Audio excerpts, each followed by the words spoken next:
Quando uma pessoa é totalmente contrariada, qual é a atitude que essa pessoa toma? O interessante é que se a pessoa tiver uma inteligência emocional, na maioria das vezes ela é uma pessoa que é psicologicamente saudável. Mas e o narcisista? O que acontece com ele quando ele perde o controle? É isso que eu quero falar com vocês sobre o tema de hoje. Se vocês têm interesse, fique conosco após a vinheta.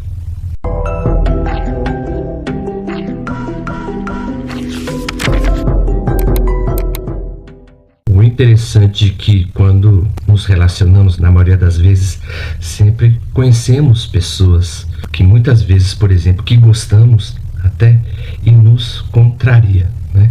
E se nós tivermos, por exemplo, uma inteligência emocional, uma inteligência saudável, nós sabemos persuadir, né? E colocar um caminho mais viável. Mas o que acontece quando uma pessoa perde totalmente o controle? Muitas vezes eu estou falando da pessoa que tem o transtorno de personalidade narcisista. Uma das primeiras características é ter uma ameaça. A pessoa se sente totalmente ameaçada. Por quê? Porque o narcisista ele tem uma necessidade muito grande de validação externa, tá? Então, quando ele é totalmente confrontado, ele tem uma espécie de ferida narcísica. Na verdade, ele vai ficando totalmente, por exemplo, violento, né? Fala as coisas praticamente sem pensar. Isso acontece porque ele tem uma resposta que é totalmente cerebral, como se fosse uma interpretação de sobrevivência. Porque no cérebro do narcisista, todas as pessoas querem o prejudicar. E tudo que ele faz é apenas uma resposta reativa. Por mais que essa resposta que ele dê seja totalmente, vamos dizer assim, conspiratória. Porque na cabeça dele todo mundo quer prejudicar. É por isso que ele faz isso como uma maneira de sobrevivência. A segunda característica seria a neuroquímica do caos. O que seria essa neuroquímica? Por exemplo, que o centro, né, de processamento, né, da amígdala é totalmente ativado. O porquê isso? A sua parte racional, não vamos dizer assim que não funciona bem, não é dessa maneira que se explica, mas ela não processa muito bem as informações. O narcisista e o manipulador, ele sabe aquilo que é errado, mas ele acredita que aquilo não cabe a ele, porque ele não tem como, vamos dizer assim, processar, né, a parte de culpa, de remorso ou de arrependimento. Então, o que acontece com isso, né? Ele fica totalmente impulsivo, na verdade, né? E ele libera, por exemplo, a dopamina. O que seria a dopamina? Um hormônio que faz a pessoa tomar uma atitude para uma determinada causa. Por exemplo, você tem vontade de comer sorvete, tomar sorvete. Então você vai fazer o quê? Você vai sair, né, para tomar um sorvete. Então você vê que, por exemplo, que a dopamina que nos rege, no nosso cérebro é regido totalmente pela dopamina, tá? Então o cortisol e a adrenalina, o que acontece? O cérebro do manipulador e do narcisista, ele fica totalmente imerso, tá bom? Esse sistema, né, de cortisol e adrenalina, é por isso que ele fica totalmente hipertenso e em um estado de alerta máximo, tá? E com isso ele também tem a queda de serotonina, ele tem uma redução de controle, ele fica totalmente impulsivo e ele começa a agir de uma maneira totalmente emocional. Ele, na verdade, vamos dizer assim, o seu estado emocional é totalmente desregulado, porque ele somente pensa de si para si. Então é por isso que o cérebro dele, na verdade, sempre vai trabalhar com um sistema de recompensa e retorno. Preocupa muito com as pessoas que estão ao seu lado, porque ele não tem nenhum senso de empatia. O seu cérebro produz isso, tá bom? Porque, por exemplo, a parte do córtex pré-frontal não consegue sintetizar as informações daquilo que é bom ou mal. Ele sabe as informações, mas só que ele não interioriza. Então ele pensa apenas nos seus próprios sentimentos. Então é por isso que toda vez que ele é confrontado, ele fica totalmente eufórico e dá essa explosão de raiva. E qual seria essa explosão de raiva? Ele vai te agir, por exemplo, agressivamente, né? Ele vai trabalhar num processo de vitimização e projeção de culpa e manipulação emergencial. Por que ele faz esse processo de manipulação emergencial? É que ele faz isso para manter o controle. É por isso que ele grita, é totalmente voraz, é totalmente violento, porque ele tem uma ilusão de controle muito grande. Então ele consegue apenas, ele pensa que vai acalmar alguém tendo uma espécie de controle, tá bom?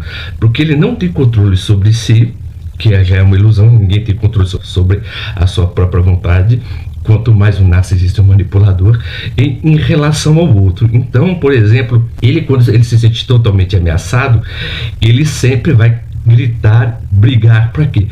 Para manter, né, essa sua ilusão de controle, tá bom? Para que ele possa recuperar esse domínio que ele acredita ter. Então há uma espécie de um medo oculto por trás dessa fúria. E quais seriam esses medos, né? Por exemplo, ele tem um medo, ele oprime muitas vezes algum membro da família. O homem oprime a mulher, ou a mulher oprime o homem, o pai oprime o filho, oprime o pai. Por quê? Porque ele tem medo, né, de ser exposto. Então por isso que ele exerce mais violência e controle. Também ele tem um medo muito grande, tá, de abandono e rejeição.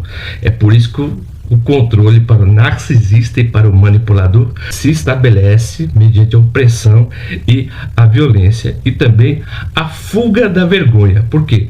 Como ele não quer, por exemplo, se sentir envergonhado, ele usa a raiva como a máscara defensiva.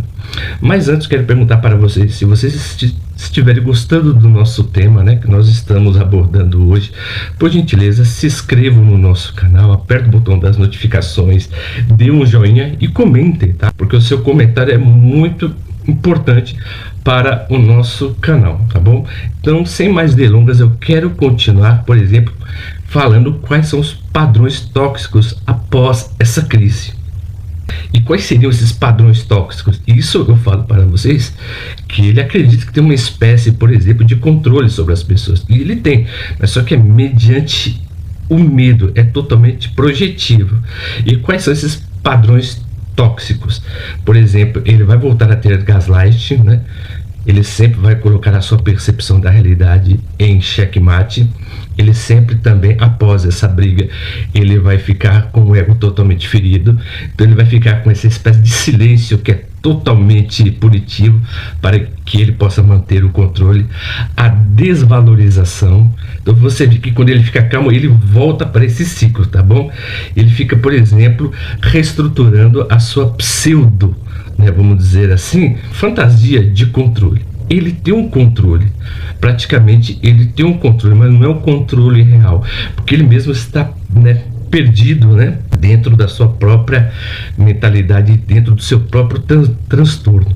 Eu tenho um vídeo aqui também, né, que fala com vocês sobre o labirinto mental do narcisista. Quando vocês terminarem de assistir esse vídeo, coloque no outro em sequência, que nós temos uma explicação muito mais metódica, tá? O vídeo de hoje nós estamos falando, por exemplo, como o cérebro dele funciona, tá bom?